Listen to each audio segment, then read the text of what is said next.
Hello everyone. तो जैसा कि पिछले टर्न पे हम लोग बातचीत कर रहे थे इलेक्ट्रॉन डिस्प्लेसमेंट इफेक्ट, जिसका मतलब था कि इलेक्ट्रॉन जब एक जगह से दूसरी जगह पे जाते हैं तो वो किस तरीके से उसमें क्या कहते हैं कि इलेक्ट्रॉन के डिस्प्लेसमेंट की वजह से दिक्कतें क्रिएट करते हैं। ये सारी चीज़ें हमें जानना था, या उनकी वजह से क्या इफ़ेक्ट जनरेट होता है। ठीक है, जिसमें हमने इंडक्टिव इफेक्ट को बहुत डिटेल में कवर कर लिया था। और आज हम शुरुआत करने वाले हैं एक ऐसे ही और टॉपिक का जिसका नाम है रेजोनेंस। ठीक है, रेजोनेंस भी अपने आप में एक बहुत ही बेहतरीन, अगर हम बोलें तो बहुत ही बेहतरीन वो है, क्या कहते हैं उसको, इलेक्ट्रॉन डिस्प्लेसमेंट इफेक्ट है। और रेजोनेंस का इफेक्ट भी रिलेटिवली बहुत ज़्यादा होता है as compare to other electrons, other effects. ठीक है, और क्यों होता है, कैसे होता है, वो सारी चीज़ें हम लोग बातचीत करेंगे। ठीक है, तो कुछ छोटी छोटी सी चीज़ें हैं जो रेजोनेंस में इन्वॉल्व होती हैं, जिनके बारे में हमें सबसे पहले समझना है। और ताकि हम इस चैप्टर को आगे जैसे जैसे आगे बढ़ें तो हमें रेजोनेंस को समझने में दिक्कत ना हो।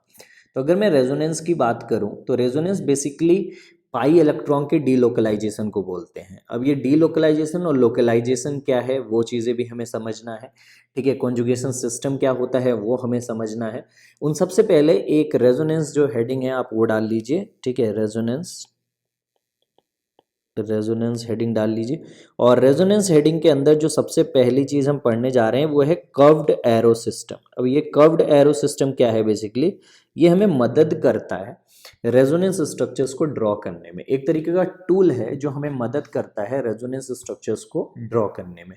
कैसे मदद करता है, क्या टूल है, वो सारी चीज़ें मैं आपको समझाऊंगा। बहुत सिंपल और बेसिक सी चीज़ है, आपको समझ में आ जाएगी। तो हम बेसिकली जैसे किसी भी स्ट्रक्चर में जब इलेक्ट्रॉन मूव करता है तो उसकी मूवमेंट को बताने के लिए हम कर्व्ड एरोस का यूज़ करते हैं। कुछ इस तरह के एरोस का इस्तेमाल किया जाता है। ठीक है, जिसका जो हेड होता है, ठीक है, वो एक्सेप्टर की तरफ होता है और जो टेल होता है वो हमारा डोनर की तरफ होता है। टेल किसकी तरफ होता है बेटा, डोनर की तरफ होता है। और जो हमारा एक्सेप्टर एटम है उसकी तरफ हेड होता है। ठीक है, तो ये चीज़ हमें यहाँ पर देखने को मिलती है कि जो टेल है, यहाँ पर अगर हम टेल की बात करें तो बेसिकली ये जो टेल वाला पार्ट है, इधर होता है इलेक्ट्रॉन डोनर, या इलेक्ट्रॉन जो जा रहा होता है। ठीक है, मतलब इलेक्ट्रॉन जहाँ से मूव करता है।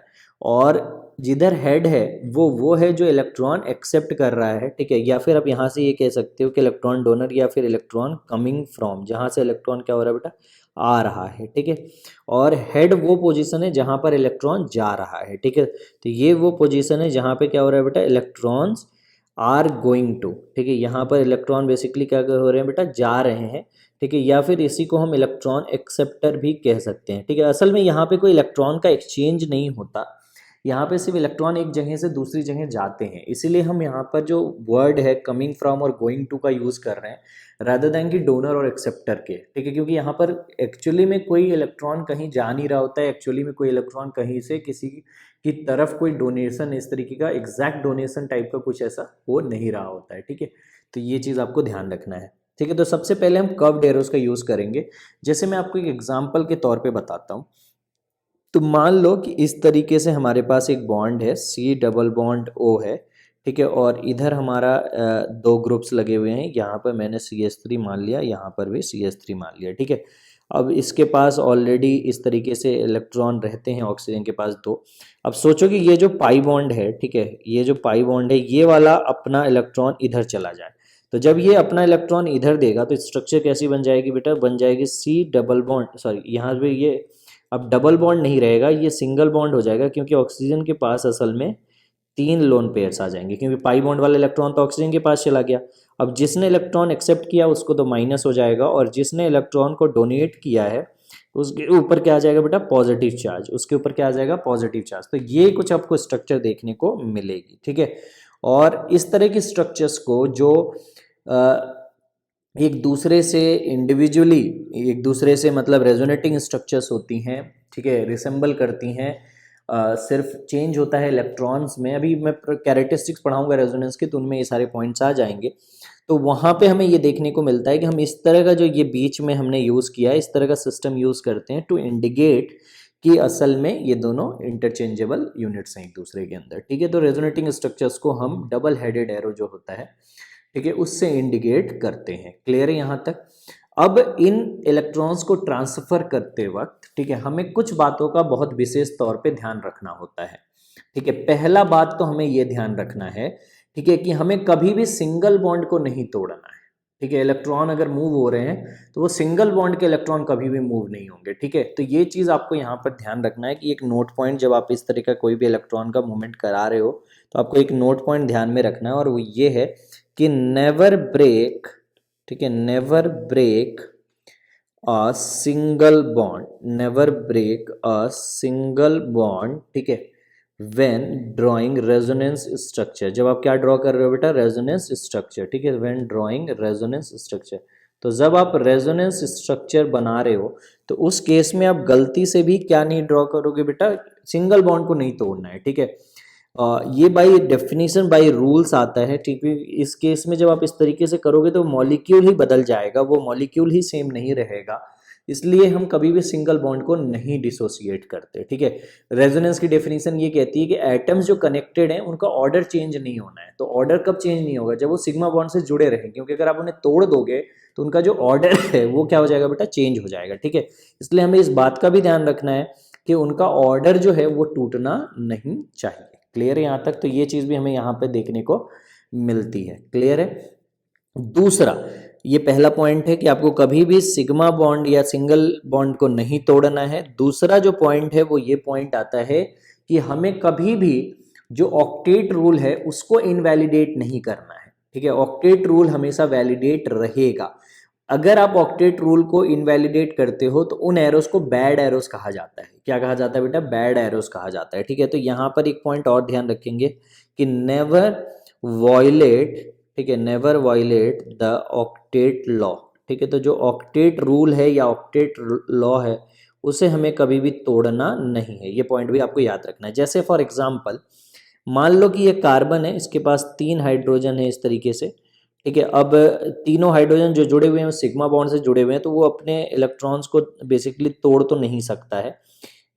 ठीक है, अब मान लो कि तुम्हारी इच्छा हुई, तुम्हारी इच्छा हुई कि ये जो लोन पेयर हैं ये इस बॉन्ड में आ जाए, तो ये चीज़ आप नहीं कर सकते हो। ठीक है, ऐसे जो अरेंजमेंट्स होते हैं या ऐसे जो इलेक्ट्रॉन्स का चेंज होगा उसे हम बैड एरो बोलते हैं। और ये इसलिए नहीं होगा क्योंकि अगर आप देखोगे तो कार्बन के पास ऑलरेडी 8 इलेक्ट्रॉन है, अब वो एक्स्ट्रा इलेक्ट्रॉन नहीं ले सकता है। ठीक है, तो इस वजह से हम ऐसे चेंजेस को अप्रिसिएट नहीं करते, ऐसे चेंजेस को हम क्या करते हैं बेटा, इग्नोर करते हैं, नेग्लेक्ट करते हैं। क्लियर है यहाँ तक? कोई डाउट तो नहीं किसी को? ठीक है, तो ये चीज़ भी आपको यहाँ पर देखने को मिलती है कि हम ऑक्टेट रूल को इनवैलिडेट नहीं कर सकते इन ट्रांसफर्स के टाइम पे। क्लियर है यहाँ तक? कोई डाउट तो नहीं है किसी को? अब इस तरह के क्वेश्चंस बहुत सारे आते हैं।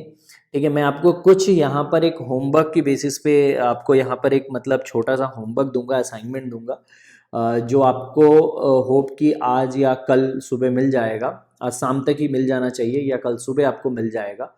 और उसमें आपको बेसिकली करना क्या है, ठीक है, कि आपको कुछ अरेंजमेंट्स दे रखी हैं और आपको ये बताना है कि जो उसमें एरो दिखाए गए हैं, जो क्या किए गए बेटा, एरोस दिखाए गए हैं, क्या वो एरोस सही है, क्या पॉसिबल है या गलत है।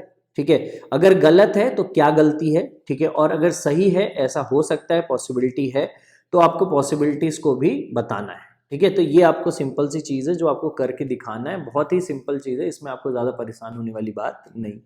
क्लियर है यहाँ तक? किसी को कोई डाउट तो नहीं है? ठीक है, चलो, तो हमें हमेशा अच्छे एरोस बनाने हैं। ठीक है, अच्छे एरोस कब बनते हैं बेटा, जब हम लोन पेयर्स को मूव कराएं, पर ऐसे एटम के पास मूव कराएं जहां पर पहले से 8 इलेक्ट्रॉन ना हो, या ऐसी जगह मूव कराएं जहां पे मूव कराने के बाद उसके पास जगह खाली हो सके। क्योंकि जगह कैसे खाली हो सकती है, पाई बॉन्ड के मूवमेंट से, सिंगल बॉन्ड की मूवमेंट से नहीं क्लियर हो सकती। जैसे मैं आपको एग्जाम्पल देता हूँ कि मान लो हमारे पास एक इस तरह की ज्योमेट्री आ गई, C डबल बॉन्ड CH2, और इधर हमारे पास मान लो कि ये है CH3 और ये हमारे पास है O माइनस। ठीक है, अब O माइनस को आप ऐसे लोन पे ट्रीट कर सकते हो, इसमें कोई दिक्कत की बात नहीं है। ठीक है, तो अब क्या होगा कि ये जब माइनस चार्ज ऐसे लोन पेयर आएगा, माइनस चार्ज का मतलब हमेशा लोन पेयर की तरह ही ट्रीट किया जाता है, खास तौर पे हम जब बात कर रहे होते हैं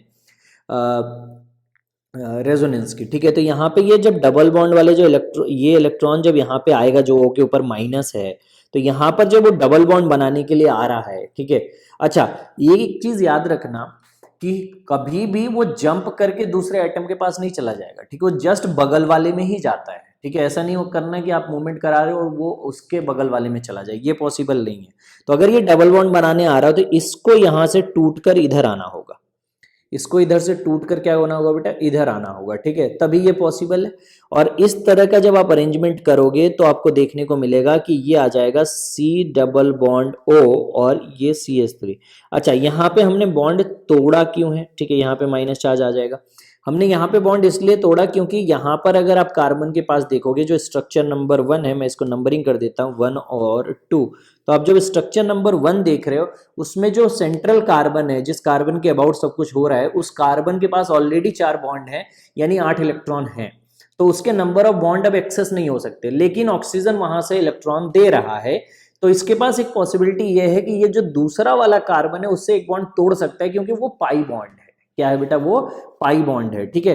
तो जब भी बगल वाले कार्बन के पास इस तरीके से पाई बॉन्ड से अटैच हो तो उस पाई बॉन्ड के अबाउट में एक कॉन्जुगेशन सिस्टम जनरेट हो जाता है और वहां पे इलेक्ट्रॉन मूव कर सकते हैं। वहां पे इलेक्ट्रॉन क्या होते हैं बेटा, मूव कर सकते हैं, उनमें कोई दिक्कत नहीं आती। तो ये चीज भी आपको ध्यान रखना है कि जब भी आप लोन पेयर को मूव करा रहे हो तो बगल वाले के पास पाई बॉन्ड है या उसके पास वेकेंट ऑर्बिटल क्रिएट करने की टेंडेंसी है कि नहीं है, इन चीजों का भी आपको क्या करना है बेटा, ध्यान रखना है, ठीक है। अच्छा, जैसे ही ये बात आती है तो हमें दिमाग में आता है कि यार कैसे पता चलेगा कि ये इलेक्ट्रॉन मूव करेंगे या नहीं करेंगे। तो उनके लिए अब हम पढ़ेंगे कॉन्जुगेटेड सिस्टम, ठीक है। अभी ये कॉन्जुगेटेड सिस्टम क्या है, इससे आपको ज्यादा आपको वो क्लियरेंस मिलेगी। आप ध्यान से देखिए कॉन्जुगेटेड सिस्टम को और समझने की कोशिश करिए, ठीक है। तो कॉन्जुगेटेड का मतलब अगर आप डिक्शनरी में जाकर देखोगे तो इंग्लिश में इसका मतलब होता है जिन चीजों को जोड़ा जा सके, ठीक है, जिनको हम पेयर में जोड़ते हैं उनको कॉन्जुगेशन कहा जाता है, ठीक है। तो किसी चीज को पेयर में जोड़ना उनको हमें क्या कहलाता है बेटा, कॉन्जुगेशन कहलाता है। तो यहां पर कॉन्जुगेशन से क्या मतलब है, जरा वो समझकर आप देखिए, आपको क्लैरिटी मिलेगी, ठीक है। सबसे पहले मैं आपको एक सिस्टम दिखाना चाहूंगा। जैसे अगर मैं बात करूं C double bond C double bond C, इस तरह का मान लो कि एक अरेंजमेंट है, ठीक है। यहाँ पर CH2 है, यहाँ पर CH है, ये CH है और ये CH2 है, इस तरह का अरेंजमेंट है। अब अगर मैं इसके अंदर इस अरेंजमेंट को, अगर जो यहाँ पे मैंने आपको अरेंजमेंट दिखाई हुई है, अगर मैं इस अरेंजमेंट को एक ऐसे अरेंजमेंट में ट्रांसफॉर्म करूं जो ऑर्बिटल डायग्राम शो कर रहा हो, क्या कर रहा हो बेटा, ऑर्बिटल डायग्राम्स को शो कर रहा हो, ठीक है। तो देखो कैसे, तो अगर हम बात करें तो C, यहाँ पर हमारा जो पहला वाला कार्बन है इसमें 2 इस तरीके से हाइड्रोजन अटैच होंगे, ठीक है। अब उन हाइड्रोजन्स की हमें चिंता नहीं है, ठीक है। तो मैं हाइड्रोजन को बार बार नहीं बनाऊंगा, वो आप अपने आप ही समझ जाएंगे कि उसके पास एक हाइड्रोजन है, ठीक है। तो मैं बार बार हाइड्रोजन बनाऊंगा नहीं, तो इस तरीके से आप इसको समझते रहिए कि इनके पास ऑलरेडी हाइड्रोजन है। तो यहाँ पर एक p ऑर्बिटल होगा, एक यहाँ पर p ऑर्बिटल होगा और इन दोनों की ओवरलैपिंग से यहाँ पर क्या बना होगा बेटा, पाई बॉन्ड बना होगा, हाँ कि ना, क्योंकि ये हमारे पास सिग्मा है। इसी तरीके से इस कार्बन के पास और इस कार्बन के पास भी क्या होंगे बेटा, पाई बॉन्ड होंगे, ठीक है। तो ये दोनों भी आपस में ओवरलैप करके पाई बॉन्ड बनाए होंगे और बीच में ये सिग्मा बॉन्ड बना होगा। अब आप इसमें देख सकते हो कि ये जो पाई बॉन्ड है, क्या ये जो दोनों पाई बॉन्ड हैं जो इनको मैं सर्कल कर रहा हूं, क्या ये कंजुगेट होकर इधर नहीं आ सकते, क्या इन दोनों में ओवरलैपिंग को टेंड नहीं करा सकते, बिल्कुल करा सकते हैं, ठीक है। जो ये नया वाला यहाँ पर आप देख रहे हो, जो इसके बीच में जहां पे मैं यहाँ पे डार्क लाइन और मोटी सी लाइन बना रहा हूं, इनके बीच में अभी कोई पाई बॉन्ड मौजूद नहीं है, पर फर्दर इनके बीच में पाई बॉन्ड क्रिएट किया जा सकता है, ठीक है। इसी तरह के सिस्टम्स को हम कॉन्जुगेटेड सिस्टम्स कहते हैं। इसी तरह के सिस्टम्स को हम क्या कहते हैं बेटा, कॉन्जुगेटेड सिस्टम्स कहते हैं। जरा समझना कैसे, ठीक है। तो मान लो कि ये वाला जो इलेक्ट्रॉन पेयर है, ठीक है, जो यहाँ वाला पाई इलेक्ट्रॉन है, ये पाई इलेक्ट्रॉन इधर आना चाहता है और ये टूटकर इधर चला जाए, हाँ कि ना। तो अगर ऐसा हुआ तो बेसिकली हमने एक नया सिस्टम जनरेट कर दिया। देखो कैसा सिस्टम जनरेट होगा, क्योंकि इसके पास इलेक्ट्रॉन आ रहा है तो ये हो जाएगा माइनस चार्ज, ठीक है। और इसके यहां से जो पाई बॉन्ड था वो टूट गया है, तो अब यहां पर बचा होगा CH। अब इधर एक नया पाई बॉन्ड बन गया होगा CH और CH के बीच में, और इधर से चूंकि ये टूटा है तो यहां पर आ जाएगा CH2+, क्योंकि यहां से इलेक्ट्रॉन गया है। ध्यान से देखो, यहां पर मैं दोबारा समझाता हूं कि किस तरीके से कॉन्जुगेटेड सिस्टम जनरेट होते हैं, उनको देखो जरा कि किस तरीके से जो पाई बॉन्ड की मूवमेंट है वो हम पॉसिबल कर पाते हैं। और वो इसलिए होता है क्योंकि ऑर्बिटल्स जो होते हैं वो एक दूसरे के बगल में प्रेजेंट रहते हैं और उनकी वजह से उनमें आसानी से जो पाई इलेक्ट्रॉन क्लाउड है वो डीलोकलाइज हो सकता है, वो मूव कर सकता है। ठीक है, तो उसी मूवमेंट को हम डीलोकलाइजेशन कहते हैं, उसी मूवमेंट को हम क्या कहते हैं बेटा, डीलोकलाइजेशन। थोड़ा बहुत मैंने आपको केमिकल बॉन्डिंग में रेजोनेंस का आइडिया दिया था, वहां की जो कैरेक्टरिस्टिक्स थी वो सारी यहाँ पर भी काम आएंगी, पर एग्जैक्टली जो फिनोमिना है उसको देखने का नजरिया और डीप हो रहा है, उसको थोड़ा और बेहतर तरीके से हम देख रहे हैं। ठीक है, तो बेसिकली इलेक्ट्रॉन का मूवमेंट हो रहा है। ठीक है, आपने देखा कि यहां पर जो पाई इलेक्ट्रॉन्स था वो मूव होकर इस बीच वाले कार्बन पे आ गया। ठीक है, बीच वाले कार्बन पे आ गया और फिर इधर से जो पाई बॉन्ड था, यहां पर जो पाई बॉन्ड बना हुआ है ये मूव होकर बेटा बगल वाले कार्बन पे आ गया। ठीक है, जिसकी नंबरिंग में कर देता हूं, इसको फर्स्ट कार्बन कह देता हूं। ठीक है, इसको सेकंड कार्बन, इसको थर्ड और इसको फोर्थ। तो थर्ड फोर्थ के बीच का जो पाई इलेक्ट्रॉन है वो मूव होकर 2/3 के बीच में गया और जो 2 और 1 के बीच में पाई बॉन्ड है वो क्या कहते हैं, मूव करके 1 के पास चला गया। तो इस तरह से पाई बॉन्ड मूव हो गया। अब अगर मैं इनका ऑर्बिटल डायग्राम बनाऊं तो सी सी कुछ इस तरीके से बना लेते हैं। ठीक है, सी आ जाएगा, यहाँ पर हमारा एक सी आ जाएगा, यहाँ पर एक सी आ जाएगा, यहाँ पर एक सी आ जाएगा। तो अब देखो क्या हुआ होगा, इसके पास एक वेकेंट ऑर्बिटल आ गया होगा। ठीक है, इसके पास जो पाई ये पी ऑर्बिटल है ये दोनों ओवरलैप होकर पाई बॉन्ड बना रहे होंगे और इसके पास एक पूरा का पूरा लोन पेयर टाइप का नेगेटिव चार्ज आ गया होगा। तो ये पॉजिटिव वाला हो गया होगा और ये हमारा क्या हो गया बेटा बेटा नेगेटिव वाला। ठीक है, तो इसकी अगर नंबरिंग करें तो ये 1 2 3 और 4 है। जैसे यहाँ पर ये 1 2 3 और ये 4 थे, तो यहाँ पर ये 1 ये 2 ये 3 और ये कितना हो जाएगा बेटा 4 हो जाएगा। तो आप देख सकते हो, ठीक है, इन स्ट्रक्चर्स को देख के समझ सकते हो कि किस तरीके से पाई बॉन्ड जो है वो मूव करते हैं ऑर्बिटल टू ऑर्बिटल। पर ये सिग्मा नहीं कर सकता क्योंकि सिग्मा के जो इलेक्ट्रॉन्स होते हैं वो फिक्स्ड होते हैं। ठीक है, लेकिन पाई के इलेक्ट्रॉन्स डीलोकलाइज हो सकते हैं अगर बगल में, ध्यान से मेरी बात सुनना, बहुत इंपॉर्टेंट है ये बात, अगर बगल में कोई ऑर्बिटल खाली है या बगल में कोई ऑर्बिटल मौजूद है जिसमें इलेक्ट्रॉन डीलोकलाइज हो सकते हैं। यानी कि कॉन्जुगेटेड सिस्टम तभी बन सकता है जब एटलीस्ट 3 पी ऑर्बिटल्स हमारे पास हो। अगर बॉन्ड्स की हम बात कर रहे हैं, ठीक है, एटलीस्ट हमारे पास क्या हो बेटा 3 पी ऑर्बिटल्स होने चाहिए अगल बगल में, तभी वो जो पाई बॉन्ड है वो आसानी से डीलोकलाइज हो सकता है। ठीक है, क्योंकि अगर उसको मूव करना है तो उसके बगल में कोई ना कोई चाहिए जहां पे वो इलेक्ट्रॉन जा सके या जहां से इलेक्ट्रॉन आ सके। ठीक है, और भी कॉन्जुगेटेड सिस्टम्स में आपको बना के दिखाता हूं तो आपको और थोड़ा सा आइडिया लगेगा। ठीक है, जैसे अगर मैं कॉन्जुगेटेड कार्बोकेटायंस की बात करूं तो मान लो कि एक स्ट्रक्चर हमारे पास आता है, वो ऐसा स्ट्रक्चर है CH2 double bond CH bond, यहां पर हमारे पास आ गया CH2 पॉजिटिव। ठीक है, इस तरीके का हमारे पास एक सिस्टम आ गया। मैं इनमें नंबरिंग कर रहा हूं, कार्बोकेटायन वाला 1 2 और इसको 3 नंबर दे रहा हूं। ठीक है, अब अगर मैं इस सिस्टम को बताऊं तो C और C इस तरीके से होगा और इनके पास सबके पास क्या होंगे बेटा पी ऑर्बिटल्स होंगे। ठीक है, ये हमारा पॉजिटिव वाला है तो इसके पास वेकेंट पी ऑर्बिटल होगा। मैंने आपको पहले ही बता रखा है कि जो पॉजिटिव कार्बोकेटायन होता है इसका मतलब इसके पास क्या होता है बेटा वेकेंट पी ऑर्बिटल होता है। एक पी ऑर्बिटल होता है जो यहाँ पर क्या रहता है बेटा खाली रहता है। ठीक है, इन दोनों के बीच में यहाँ पर पाई बॉन्ड का इलेक्ट्रॉन क्लाउड मौजूद है जो यहाँ पर इस तरीके से हमें दिख रहा है। ये पहला कार्बन है, ये दूसरा कार्बन है, ये तीसरा कार्बन है।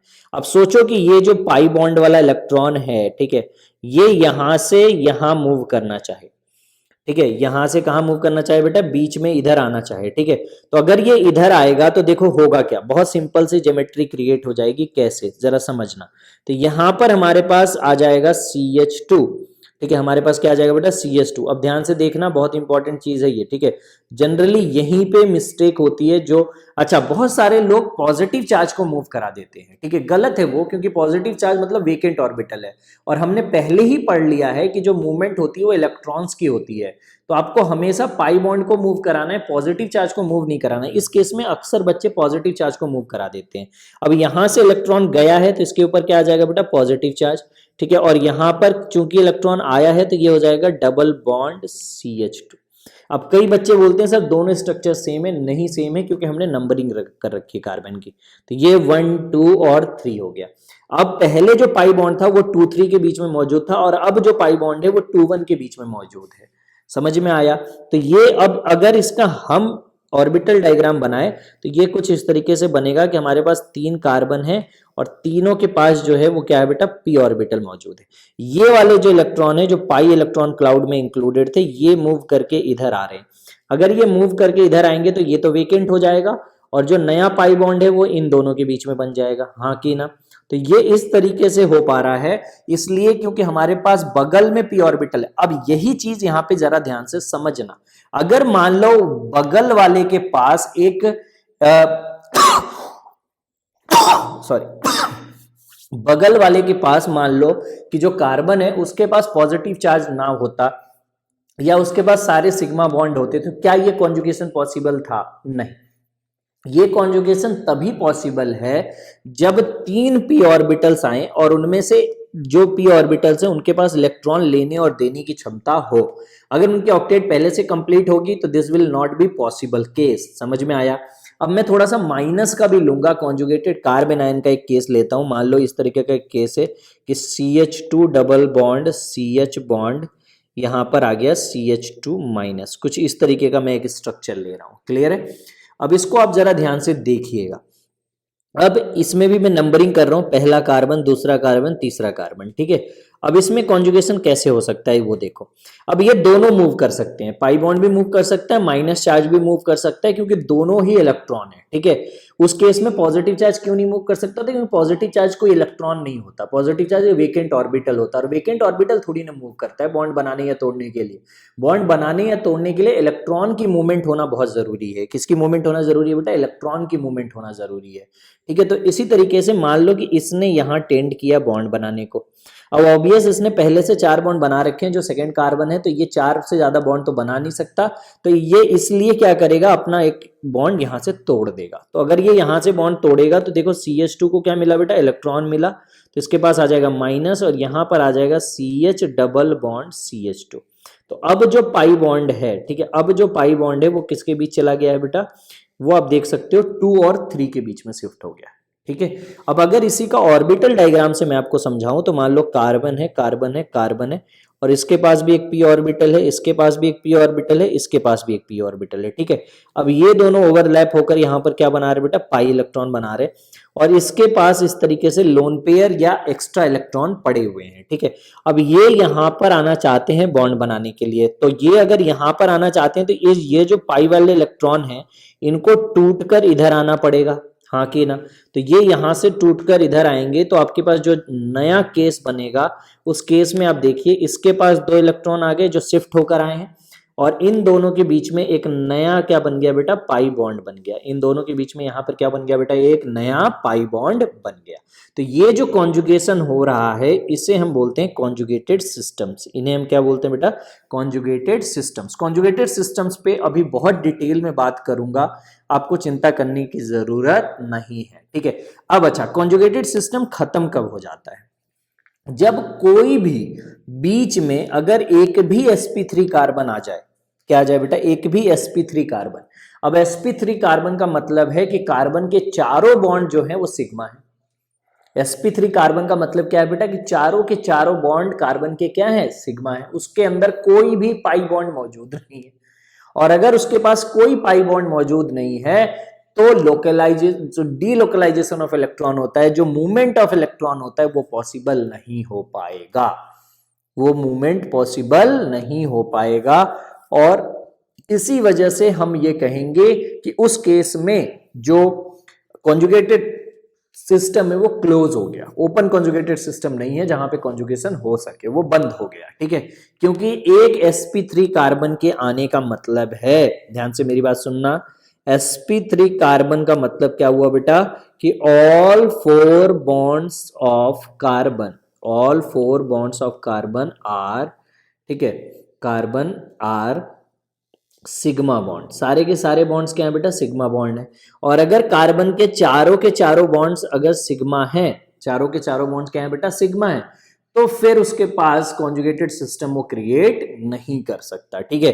तो होता क्या है कि जब भी किसी सिस्टम के बीच में कहीं भी sp3 कार्बन आ जाएगा तो सिस्टम, जो कॉन्जुगेटेड सिस्टम है, वो वहीं पे क्या हो जाता है बेटा? खत्म हो जाता है, ठीक है। तो ये जैसे मैं एग्जांपल के तौर पे आपको बताता हूं कि मान लो एक बेंजीन टाइप की रिंग है और ये दोनों यहां पर है, ठीक है। तो देखो इसमें कॉन्जुगेटेड सिस्टम कैसे कैसे मैं बनाता हूँ आप ध्यान दीजिएगा, ठीक है। इसको मैं थोड़ा बड़ा कर रहा हूँ और उसके बाद मैं आपको दिखाता हूँ। तो मान लो कि ये इधर आ रहा है तो ये टूट के इधर जा सकता है, ठीक है। तो अगर ये ऐसा करेगा तो ये क्या हो जाएगा बेटा, यहाँ से इस तरीके से आ जाएगा, इसके पास आ जाएंगे माइनस चार्ज क्योंकि इसके पास इलेक्ट्रॉन आ गए हैं, ठीक है। यहाँ से इलेक्ट्रॉन गया है इसलिए इसके पास क्या आ जाएगा बेटा, पॉजिटिव चार्ज, और यहाँ पर आ जाएगा। ये एक इसका रेजोनेटिंग स्ट्रक्चर पॉसिबल है इलेक्ट्रॉन की अगर मूवमेंट को देखें। लेकिन क्या ये अगर मान लेते हम, ठीक है, अगर हम मान लेते हैं कि यहाँ पर तो इस तरीके का सिस्टम है, ठीक है, आगे ये क्या कॉन्जुगेट कर सकता है, नहीं कर सकता है। मान लो कि एक ऐसा मूवमेंट हो रहा है, यहाँ पे पाई इलेक्ट्रॉन है, यहाँ पे पाई है, ठीक है, एक यहाँ पर पाई है, इस तरीके का हम सिस्टम ले लेते हैं, ठीक है। तो मुझे जरा ये बताना, नहीं ये सिस्टम नहीं लेते हैं, इसमें अभी आप समझ नहीं पाओगे, थोड़ा टाइम लगेगा। चलो दूसरा कोई सिस्टम ले लेता हूँ, मैं इस तरीके का ले लेता हूँ कि यहाँ पर हमारे पास CH3 है, ये CH2 ले लो, double bond CH bond, sorry sorry CH double bond, यहाँ पे CH आ गया,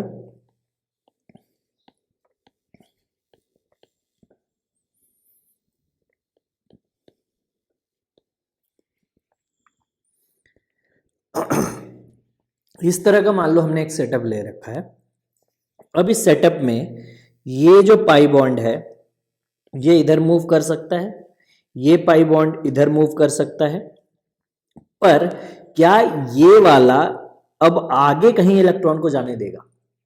नहीं, क्योंकि इसके पास कोई p ऑर्बिटल है ही नहीं। अगर मैं आपको इसको एक सिस्टम के तौर पे दिखाऊं तो मान लो C C C C, ठीक है। तो इन दोनों के बीच में एक पाई बॉन्ड है, ठीक है। इन दोनों के बीच में अगर हम बात करें फर्स्ट और इसके बीच में भी पाई बॉन्ड है, फिर यहाँ पर एक मिथाइल आ रहा है, ठीक है, यहाँ पर एक CH आ रहा है, यहाँ पर एक CH2 आ रहा है। तो अगर बात करें तो इन दोनों के बीच में भी एक पाई इलेक्ट्रॉन पॉसिबल है, पर क्या ये इसके पास कोई पाई p ऑर्बिटल है? नहीं, ना ही वेकेंट है, ना ही फुलफिल्ड है, ना ही किसी तरह का इसके पास p ऑर्बिटल खाली बचा है। सारे के सारे जो हैं हाइब्रिडाइजेशन में पार्टिसिपेट कर चुके हैं और वो सिग्मा बॉन्ड बना चुके हैं, ठीक है। अच्छा इसको CH2 होगा, सॉरी CH2 होगा, कोई बात नहीं, CH2, ठीक है। तब भी इसके चारों बॉन्ड ने सिग्मा बना रखा है, ये एक sp3 कार्बन है।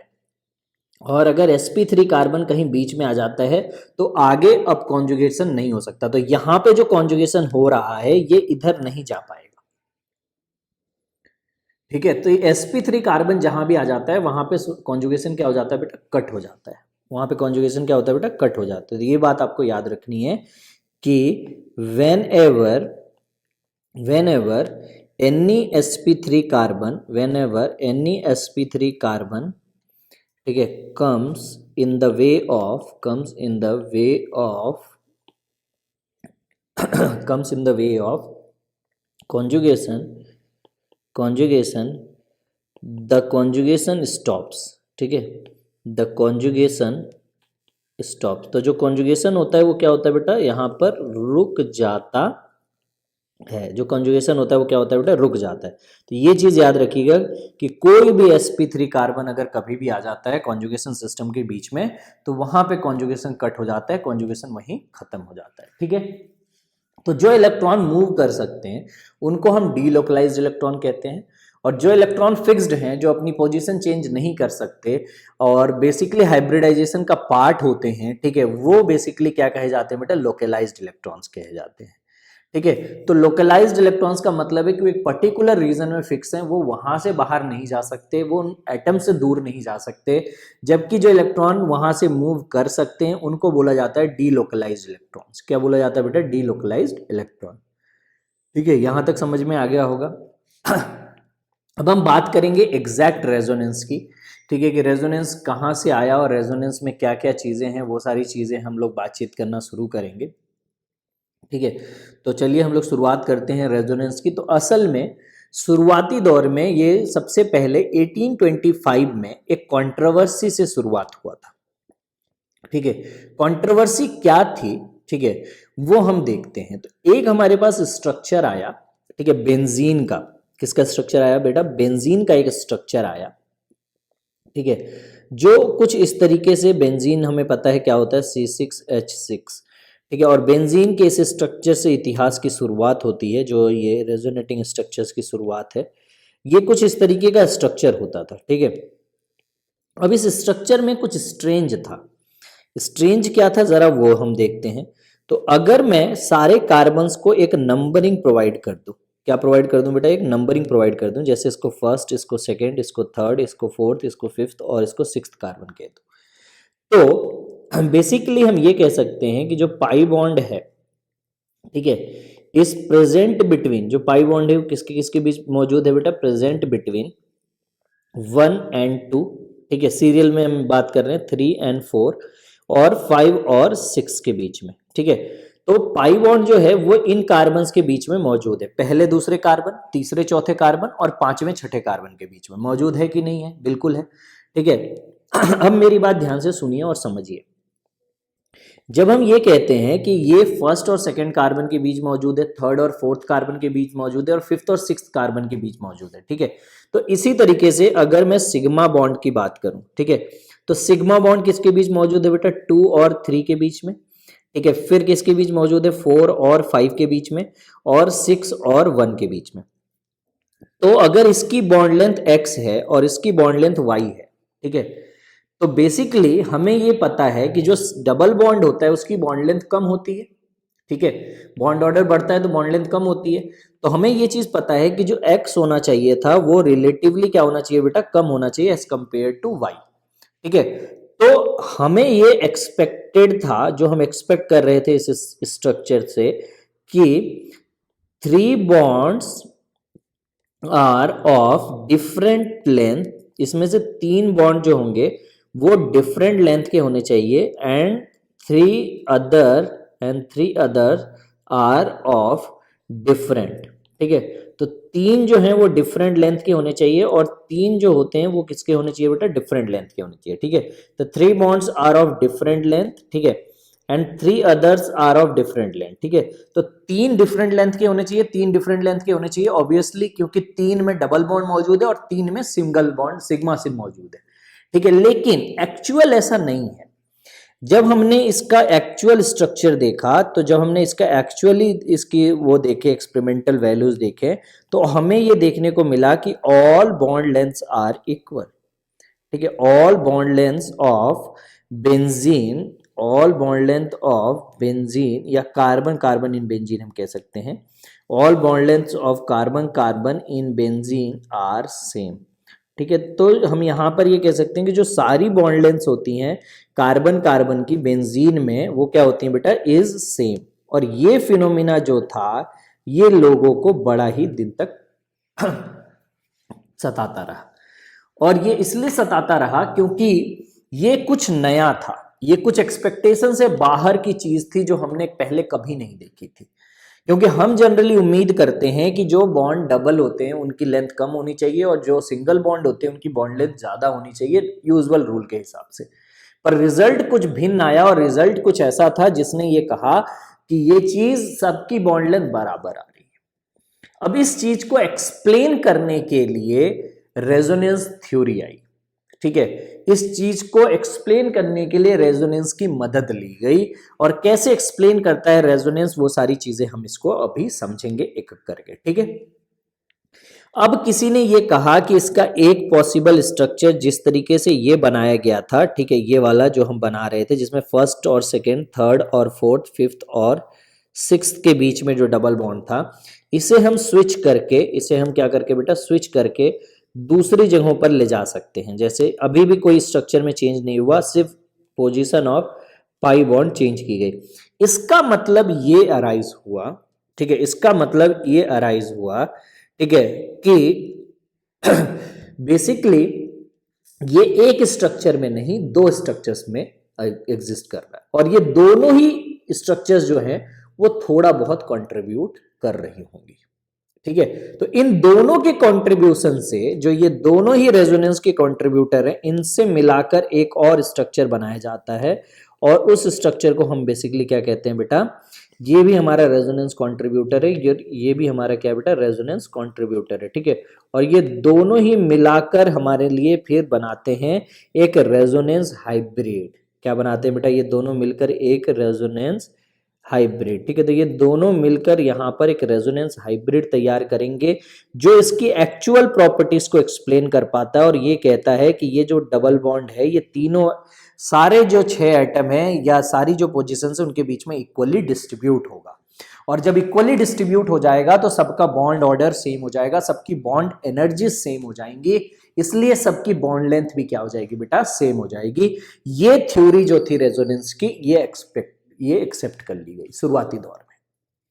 ठीक है, लेकिन एक साइंटिस्ट हुआ करते थे उस टाइम पे, ठीक है, जिनको केकुले कहा गया, और जिन्होंने ये सब काम कर रहे थे, जो रेजोनेंस पे मेजर काम हो रहा था खासकर बेंजीन को लेकर, वो सारा काम जो उस टाइम पे केकुले ही किया करते थे, उन्होंने ही किया है ये सारा। और ये जो स्ट्रक्चर है बेंजीन का, जो मैंने आपको यहाँ पे स्ट्रक्चर दिखाया है, ये स्ट्रक्चर भी केकुले स्ट्रक्चर कहा जाता है। ठीक है, इस स्ट्रक्चर को बेंजीन के केकुले स्ट्रक्चर कहा जाता है। तो ये केकुले ने कुछ स्ट्रक्चर्स उस टाइम पे दिए थे। अब केकुले ने कुछ स्ट्रेंज स्ट्रक्चर्स भी दिए, पर उन स्ट्रेंज स्ट्रक्चर्स के साथ भी कुछ थोड़ी बहुत दिक्कतें थी। ठीक है, क्या दिक्कतें थी वो सारी चीजें हम देखेंगे और समझेंगे, तो वो भी हमें धीरे धीरे क्या कहते हैं बेटा, एक एक करके क्लियर हो जाएगा। ठीक है, तो क्या किया उन्होंने जरा वो हम समझते हैं और देखते हैं। तो एक स्ट्रक्चर कुछ इस तरीके का केकुले ने दिया, स्ट्रेंज स्ट्रक्चर था ये, केकुले ने उस टाइम पे दिया था कुछ इस तरीके से कि ये भी तो एक, ये जो कंपाउंड आप देख रहे हो इसका फॉर्मूला भी C6H6 ही है, यानी बेंजीन जैसा ही फॉर्मूला है। ठीक है, पर इस स्ट्रक्चर के साथ एक छोटी सी प्रॉब्लम है। ठीक है, ये स्ट्रक्चर तो था ही, एक बहुत फेमस और स्ट्रक्चर हुआ था उस टाइम पे, वो ये वाला शक्तिमान स्ट्रक्चर। ठीक है, मैं शक्तिमान बुलाता हूँ, ऑफिशियल नाम इसका शक्तिमान नहीं है। ठीक है, पता चला कोई आ गया कहने की सर इसको आपने बोला था शक्तिमान स्ट्रक्चर लिखने को। ठीक है, ये ऐसा एक स्ट्रक्चर था। इसका भी अगर आप फॉर्मूला निकालने जाओगे तो बेंजीन से रिसेंबल करता हुआ एक फॉर्मूला आता है। ठीक है, पर हमें पता है कि ये जो दोनों कंपाउंड्स हैं ये पॉसिबल नहीं है। ठीक है, तो ये दोनों ही जो हैं डायग्राम्स, ये बेंजीन के कुछ स्ट्रक्चर्स को रिप्रेजेंट कर सकते हैं, पर ये कंपाउंड बेंजीन को मतलब फॉर्मूला भले इनका बेंजीन जैसा हो सकता है। जैसे अगर मैं इसकी बात करूं तो यहाँ पे इसका जो फॉर्मूला आता है वो भी C6H6 आता है, पर हमें आज के डेट में पता है कि ये बनाए ही नहीं जा सकते, क्योंकि ये बेस्ड है हाईली अनस्टेबल 3 मेंबर रिंग्स पे। ठीक है, तो ये जो है ये स्ट्रक्चर्स पॉसिबल नहीं है। ठीक है, तो हम यहाँ पर लिख सकते हैं कि they are not possible structure, they are not possible structure. तो ये एक पॉसिबल स्ट्रक्चर नहीं है because of highly unstable 3 member ring. ठीक है, because of highly unstable 3 member ring. तो जो हाईली अनस्टेबल 3 मेंबर रिंग्स हैं उनकी वजह से ये स्ट्रक्चर्स पॉसिबल नहीं है। इन स्ट्रक्चर्स पे हम कोई भी काम नहीं करते, इन स्ट्रक्चर्स के बारे में हम कोई बातचीत नहीं करते हैं। क्लियर है यहाँ तक? किसी को कोई डाउट तो नहीं है? इसके बाद एक और साइंटिस्ट आए जिनका नाम था देवार। ठीक है, और उन्होंने भी कुछ बेंजीन्स को सिंथेसाइज किया और उन्होंने बोला कि बेंजीन के कुछ और भी पॉसिबल स्ट्रक्चर्स हो सकते हैं। जैसे उन्होंने एक बहुत ही बेहतरीन पॉसिबल स्ट्रक्चर जो दिया था उस टाइम पे, ठीक है, वो इस तरीके का स्ट्रक्चर था। ठीक है, इसको बोला जाता है देवार बेंजीन। क्या बोला जाता है बेटा इसे? देवार बेंजीन। ठीक है, तो ये इन्होंने एक स्ट्रक्चर दिया था और ये 1963 में सिंथेसिस करके लेबोरेटरीज में प्रिपेयर किया गया था। ठीक है, और आज हमें पता है कि बेंजीन एक पूरा का पूरा डिफरेंट टाइप का मॉलिक्यूल होता है। ये जो देबार बेंजीन उन्होंने बनाई, इसका फॉर्मूला भले सेम हो सकता है, पर ये कतई भी बेंजीन नहीं है, इसमें बेंजीन की कोई रिएक्शन या उसकी प्रॉपर्टीज को एक्सप्लेन करने की क्षमता नहीं है। एक प्रिज्मेन बेंजीन भी उन्होंने सिंथेसाइज किया था जो 1973 में बना। तो काफी सारी बेंजीन्स बनाई गई हैं, ऐसा नहीं है कि बाद में बेंजीन्स पे काम नहीं हुआ है। ठीक है, लेकिन ये है कि आज के डेट में जो स्ट्रक्चर हम पढ़ते हैं हम उसी स्ट्रक्चर को एक्सेप्ट कर रहे हैं, और उसका एक मेजर रीजन ये है कि ये इस तरीके का होता है। प्रिज्मेन बेंजीन जो होता है इस तरीके से बॉन्ड बने होते हैं। एग्जैक्टली मैं इसमें 3D में नहीं दिखा सकता इसको आपको, तो जैसे मैं बना रहा हूँ उससे समझने की कोशिश करना, और होप कि हम इसमें लैंड करें एक 3D डायग्राम तक, पर ऐसा कुछ होगा नहीं। ठीक है, तो दो ऐसे प्रिज्म टाइप के होते हैं प्रिज्मेन बेंजीन के अंदर, और ये इससे जुड़ा होता है, ये इससे जुड़ा होता है, और ये सामने वाला इससे जुड़ा होता है, ठीक है। तो इस बेंजीन को हम प्रिज्मेन बेंजीन भी कहते हैं, ठीक है, प्रिज्मेन बेंजीन। और ये बेंजीन भी बहुत जो है ये 1973 में बनाया गया, ठीक है। तो ये सब कुछ स्ट्रक्चर्स हैं जो हो सकते हैं बेंजीन के, ठीक है, और पर ये एग्जैक्टली बेंजीन को एक्सप्लेन नहीं कर पाते हैं, ठीक है। बेंजीन की किसी भी प्रॉपर्टीज को ये एक्सप्लेन नहीं कर पाते हैं, and that is what the problem is, ठीक है। वही हमारे लिए क्या बेटा एक बहुत बड़ी प्रॉब्लम बनकर आती है, ठीक है। इसलिए हम यहाँ पर कभी भी बेंजीन को इस चीज में कंसिडर करके नहीं चलते। जो हमारे पास बेंजीन का स्ट्रक्चर है वो यही वाला स्ट्रक्चर है, इसी स्ट्रक्चर को हम मानते हैं, ठीक है। तो बेसिकली इन्हीं चीजों के बेसिस पे, इन्हीं फिनोमिनास के बेसिस पे रेजोनेंस जो फिनोमिना है उसकी शुरुआत हुई, और फिर वहां से रेजोनेंस आगे बढ़ा और रेजोनेंस काफी कुछ बनकर आ गया, ठीक है। तो अब हम एग्जैक्टली रेजोनेंस के बारे में डेफिनेशन वगैरह लिखेंगे और उनके बारे में शुरुआत करेंगे, और रेजोनेटिंग स्ट्रक्चर्स ड्रॉ करना सीखेंगे कि किस तरीके से रेजोनेटिंग स्ट्रक्चर्स जो हैं उनको हम ड्रॉ कर सकते हैं, किस तरीके से रेजोनेंस जो है वो पूरा का पूरा फिनोमिना हमारे लिए काम करता है, ठीक है। तो सबसे पहले कि रेजोनेंस में हो क्या रहा है, तो रेजोनेंस जो है वो बेसिकली एक स्ट्रक्चर का दूसरे स्ट्रक्चर में कन्वर्ट होना हो रहा है, पर किसकी वजह से? डीलोकलाइजेशन ऑफ लोन पेयर या फिर pi electron. Delocalisation of lone pair या पाई इलेक्ट्रॉन की मदद से जो एक स्ट्रक्चर का दूसरे स्ट्रक्चर में कन्वर्जन हो रहा है उसे हम बोलते हैं रेजोनेंस। उसे क्या बोलते हैं बेटा हम? रेजोनेंस। तो सबसे पहला पॉइंट जो यहां पर हमारे लिए आता है वो रेजोनेंस ही है कि रेजोनेंस कर क्या रहा है। तो हम लिखेंगे रेजोनेंस इन्वॉल्व, ठीक है, resonance involve delocalisation, resonance involve delocalisation, ठीक है, ऑफ लोन पेयर। क्या इन्वॉल्व कर रहा है बेटा ये? डीलोकलाइजेशन ऑफ लोन पेयर और पाई इलेक्ट्रॉन, या फिर किसका बेटा? ये पाई इलेक्ट्रॉन का जो डीलोकलाइजेशन है उसी को रेजोनेंस कहा जा रहा है। पहला पॉइंट। दूसरा पॉइंट, रेजोनेंस सिर्फ और सिर्फ पेपर पे एग्जिस्ट करता है, ठीक है। एग्जैक्टली कभी भी आपको रेजोनेंस देखने को नहीं मिलता। मतलब ये है कि जैसे अगर हम कोई एक रेजोनेटिंग स्ट्रक्चर बनाते हैं तो हम उन स्ट्रक्चर्स को सेपरेट नहीं कर सकते, हम उन स्ट्रक्चर्स को अलग नहीं कर सकते, ठीक है। वो सिर्फ पन्ने पर है, वो हमारे जो हम ड्रॉ कर रहे हैं सिर्फ इतने पर लिमिटेड है, वो कभी भी एक्चुअली एग्जिस्टिंग मॉलिक्यूल्स में नहीं है। एक्चुअली एग्जिस्टिंग जो मॉलिक्यूल होता है वो रेजोनेंस हाइब्रिड होता है। वो कौन होता है बेटा? रेजोनेंस हाइब्रिड होता है, ठीक है। रेजोनेटिंग स्ट्रक्चर्स जो होते हैं वो बेसिकली कभी भी हमारे सामने एग्जिस्ट नहीं करते, ठीक है। तो जो रेजोनेंस फिनोमिना है ये हमें देखने को कभी नहीं मिलता, ये हमने बनाया है सिर्फ जो इनके एग्जिस्टेंस हैं उनको एक्सप्लेन करने के लिए, ठीक है। तो बेसिकली हम ये कह सकते हैं कि resonant exist only on paper, only on paper, ठीक है। सिर्फ कहाँ एग्जिस्ट करता है बेटा? पेपर पे। इसका कोई प्रूफ नहीं है, तो मीन्स इट एग्जिस्ट या it is a hypothetical phenomena. ये कैसा फिनोमिना है बेटा? ये एक हाइपोथेटिकल फिनोमिना है, ठीक है। इसका कोई भी सच्चाई हमें पता नहीं है कि ऐसा होता है या नहीं। हम इसको पॉइंट आउट भी नहीं कर सकते। इसको सिर्फ हमने अपने खुशी के लिए बनाया है, हम लोगों ने अपने उसके लिए बनाया ताकि हम जो बॉन्ड्स इन्वॉल्व हैं, जो चीज़ें इन्वॉल्व हैं, उनको हम एक्सप्लेन कर सके। उनको क्या कर सके बेटा? हम एक्सप्लेन कर सके। उसके लिए हम इस कॉन्सेप्ट का मदद लेते हैं। क्लियर है यहाँ तक? किसी को कोई डाउट तो नहीं है? ठीक है, चलो आगे आते हैं और भी समझते हैं इस कॉन्सेप्ट के बारे में, इस चीज़ों के बारे में। हम यहाँ पर इसको और समझते हैं कि हाइपोथेटिकल कॉन्सेप्ट है, ये चीज़ याद रखना। अच्छा, हमें जो रेजोनेंस हाइब्रिड और रेजोनेटिंग स्ट्रक्चर है इनमें से कौन सा देखने को मिलता है? Resonance hybrid. रेजोनेटिंग स्ट्रक्चर्स हमें नहीं देखने को मिलती है, हम उन्हें सेपरेट आउट अलग से नहीं कर सकते, ठीक है। तो हमें ये देखने को मिलता है कि जो रेजोनेंस स्ट्रक्चर्स हैं वो इमेजिनरी हैं, वो हमने बनाए हैं, लेकिन जो रेजोनेंस हाइब्रिड है वो एक रियल स्ट्रक्चर है। वो क्या है बेटा? हमारे लिए एक रियल स्ट्रक्चर है, ठीक है। तो हम यहाँ पर लिख सकते हैं कि रेजोनेंस या रेजोनेटिंग स्ट्रक्चर्स लिख सकते हैं इसको, ठीक है। रेजोनेटिंग स्ट्रक्चर्स, ठीक है, रेजोनेटिंग स्ट्रक्चर्स आर इमेजिनरी। तो जो रेजोनेटिंग स्ट्रक्चर्स होते हैं बेटा वो क्या होते हैं? वो इमेजिनरी स्ट्रक्चर्स होते हैं, ठीक है। और अगर हम बात करें रेजोनेंस हाइब्रिड की, किसकी बात करें बेटा हम? रेजोनेंस हाइब्रिड की, तो resonance hybrid is the real structure. तो रियल स्ट्रक्चर क्या होती है बेटा, रेजोनेंस हाइब्रिड होती है, ना कि रेजोनेटिंग स्ट्रक्चर। ठीक है, तो ये चीज आपको ध्यान रखना है, बहुत ही इंपॉर्टेंट चीज है ये। ठीक है, कि आपको जैसे अगर मान लो कि मैंने ये आपको दिखा रखा होगा पहले भी, कार्बोनेट आयन का जो रेजोनेंस होता है इस तरीके का कुछ।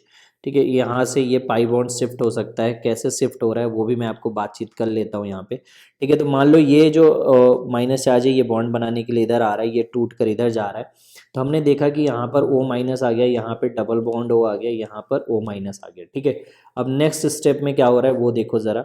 तो मान लो कि नेक्स्ट स्टेप जो हो रहा है उसमें ये पाई बॉन्ड बनाने के लिए आ रहा है जो माइनस चार्ज है।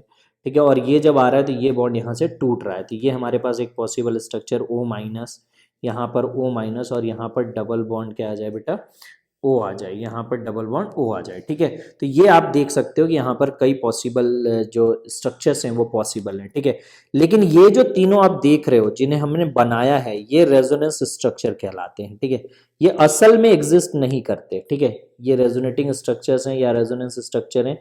ठीक है, ये हाइपोथेटिकल है, इमेजिनरी है, जो हमने अपनी उससे बनाया है कि ये इस तरीके से मूव हो रहे होंगे। ठीक है, और हम इन्हें इमेजिनरी क्यों कह पा रहे हैं, क्योंकि आप इनमें से किसी को भी अलग नहीं कर पाओगे। ठीक है, कि मैं इसको निकाल लूं या स्ट्रक्चर नंबर 1 को यूज कर लूं, स्ट्रक्चर नंबर 2 को या स्ट्रक्चर नंबर 3 को, ऐसा कुछ भी नहीं। या फिर जो अगर ऐसा स्ट्रक्चर एग्जिस्ट करता तो मान लो कि ये पहला ऑक्सीजन है और ये हमने इसको दूसरा ऑक्सीजन कह दिया, और ये हमारा मान लो तीसरा ऑक्सीजन है, तो जो बॉन्ड लेंथ होनी चाहिए वो 2 की अलग होनी चाहिए, 1 की अलग होनी चाहिए थी। ठीक है, अगर ये एग्जिस्ट करते तो, पर ऐसा होता ही नहीं है, क्योंकि एक्चुअली जो हमें स्ट्रक्चर मिलता है वो हमें कुछ इस तरीके का स्ट्रक्चर मिलता है कि कार्बन से अटैच 3 ऑक्सीजन होते हैं। ठीक है, और हर ऑक्सीजन के ऊपर जो है वो चार्ज डिस्ट्रीब्यूटेड रहता है -2/3, क्योंकि जो -2 चार्ज है वो तीनों पर इक्वली डिस्ट्रीब्यूट हो रहा है, और जो पाई बॉन्ड है वो भी तीनों एटम्स के बीच में क्या हो रहा है बेटा, इक्वली डिस्ट्रीब्यूट हो रहा है। ठीक है, तो हमें देखने को मिलता है कि जो बॉन्ड ऑर्डर होता है वो 1.33 आता है। ठीक है, एक पूरा का पूरा सिग्मा बॉन्ड है, और 0.33 क्या है बेटा, यहाँ पर पाई बॉन्ड है। ठीक है, इस वजह से हम देखते हैं कि bond energy of all bonds are equal. ठीक है, तो बॉन्ड एनर्जी की बात करें या बॉन्ड लेंथ की बात करें, of all bonds are equal, तो सारे जो बॉन्ड हैं उनकी जो बॉन्ड लेंथ होती है और जो बॉन्ड एनर्जी होती है वो क्या रहती है बेटा, सेम रहती है। और वो सेम होने की वजह से, ठीक है, वो क्या होने की वजह से बेटा, सेम होने की वजह से इसको हम बोलते हैं रेजोनेंस हाइब्रिड। ठीक है, और यही हमें देखने को मिलता है, यही चीज हमें ऑब्जर्व होती है, हमें ये ऊपर वाली चीज देखने को नहीं मिलती। तो जो हमारा रेजोनेंस स्ट्रक्चर होता है वो रियल नहीं होता, वो इमेजिनरी होता है, और जो यहाँ पर रेजोनेंस हाइब्रिड हम बना रहे हैं ये असल में रियल स्ट्रक्चर्स होती हैं। ये हमारे पास क्या होती हैं बेटा, रियल स्ट्रक्चर्स होती हैं, ये हमें देखने को मिलती हैं। क्लियर है, यहाँ तक कोई डाउट तो नहीं है? तो ये दोनों के बीच का डिफरेंस है जो आपको क्लियरली समझना पड़ेगा। ठीक है, चलिए अच्छा, अब आता है अगली बात। अब अगली बात बहुत इंपॉर्टेंट है, ध्यान से सुनना। ठीक है, रेजोनेंस हाइब्रिड जो बनता है, ठीक है, वो हर रेजोनेटिंग स्ट्रक्चर से कंट्रीब्यूशन लेकर बनता है, पर क्या बराबर कंट्रीब्यूशन लेता है? नहीं। जो जितना स्टेबल स्ट्रक्चर होगा वो उतना ज्यादा कंट्रीब्यूट करेगा।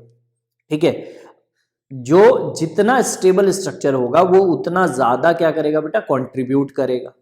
ठीक है, तो हम ये देखते हैं कि अगर हमारे पास 3 स्ट्रक्चर है और तीनों का जो स्टेबिलिटी है वो बराबर है, स्टेबिलिटी कैसे डिसाइड होती है आगे जाकर हम लोग पढ़ेंगे। ठीक है, तो अगर मान लो कि तीनों की स्टेबिलिटी बराबर है तो तीनों का कंट्रीब्यूशन भी क्या होगा बेटा, बराबर होगा। लेकिन अगर तीनों का स्टेबिलिटी बराबर नहीं है तो तीनों का कंट्रीब्यूशन भी बराबर नहीं होगा। समझ में आया ये चीज? तो ध्यान रखना इस बात को। ठीक है, कि रेजोनेंस हाइब्रिड, या हम कह सकते हैं कि ईच रेजोनेंस या रेजोनेंस हाइब्रिड, यहीं से स्टेटमेंट शुरुआत करते हैं, is combination of all resonance structure। ठीक है, is combination of all resonance structure. ठीक है, तो ये एक कॉम्बिनेशन है जो सारे रेजोनेंस स्ट्रक्चर जो है उनसे ले रहा है। स्टेटमेंट थोड़ा अच्छा नहीं लग रहा है, इसको मिटा देते हैं, इसको दूसरे तरह से बनाते हैं। ठीक है, बेसिकली मैं ये कहना चाह रहा था कि रेजोनेट स्ट्रक्चर जो है वो सारे कंट्रीब्यूट करते हैं। ठीक है, और तब जाकर रेजोनेंस हाइब्रिड बनता है। तो हम यहाँ पे कह सकते हैं कि ईच रेजोनेटिंग स्ट्रक्चर जो है, each resonating structure contributes in resonance hybrid, ठीक है, कॉन्ट्रीब्यूट्स इन रेजोनेंस हाइब्रिड, ठीक है, ये अब स्टेटमेंट सही लग रहा है। पर कंट्रीब्यूशन ज्यादा होगा या कम होगा वो उसकी स्टेबिलिटी पे डिसाइड करता है, ठीक है। तो यहां पर हम इसके बाद फुल स्टॉप के बाद यहां पर लिख सकते हैं कि मोर द स्टेबिलिटी ऑफ, ध्यान से सुनना है मेरी बात, मोर द स्टेबिलिटी ऑफ, ठीक है, resonating structure, more the stability of resonating structure, ठीक है, more will be the contribution, ठीक है, more will be the contribution, ठीक है। तो बेसिकली जितना ज्यादा रेजोनेटिंग स्ट्रक्चर की स्टेबिलिटी होगी, more will be the contribution toward resonance hybrid, ठीक है। तो उसका रेजोनेंस हाइब्रिड के जो वो चीज है उसके प्रति उतना ज्यादा क्या रहता है बेटा, उसका कंट्रीब्यूशन नजर आता है, ठीक है। अगर डिफरेंट हो, इस केस में जहां हम देख रहे हैं all three are equally stable, और जब इक्वली स्टेबल होते हैं सारे के सारे, तो जो रेजोनेंस हाइब्रिड बनता है वो तीनों से बराबर बराबर हिस्सा ले लेगा, ठीक है। लेकिन अगर थोड़ा बहुत कम ज्यादा होता तो उसमें हम डिफरेंसेस देखने को हमें मिलते। क्लियर है यहां तक? अगला पॉइंट, अब रेजोनेटिंग स्ट्रक्चर्स को हम इंडिकेट किससे करते हैं बेटा? डबल हेडेड एरो से। किससे इंडिकेट करते हैं बेटा? डबल हेडेड एरो से। तो हम यहाँ पे कह सकते हैं कि जो रेजोनेंस स्ट्रक्चर्स होते हैं, कि resonance structures are indicated by double headed arrow. इस तरह का जो एरो होता है इससे हम इसको क्या करते हैं बेटा? इंडिकेट करते हैं, ठीक है, ये चीज। अगला, क्या हम एटम्स की पोजीशन को बदल सकते हैं रेजोनेटिंग स्ट्रक्चर्स में? नहीं। एटम्स की पोजीशन या न्यूक्लियस की पोजीशन, जो न्यूक्लियस ऑफ एटम की पोजीशन है, वो सब स्ट्रक्चर्स में क्या रहती है बेटा? सेम रहती है। वो सारे के सारे जो स्ट्रक्चर्स होंगे उनमें क्या रहेगी बेटा? सेम रहेगी। उनको हम चेंज नहीं करते, उनको हम चेंज नहीं करते। ये चीज आपको यहां पर ध्यान रखना है, ठीक है। तो बेसिकली यहां पर हम लिख सकते हैं, ठीक है, बहुत ही सिंपल सा स्टेटमेंट है ये, पर ये बहुत इंपॉर्टेंट स्टेटमेंट है कि वी कैन नॉट, ठीक है, वी कैन नॉट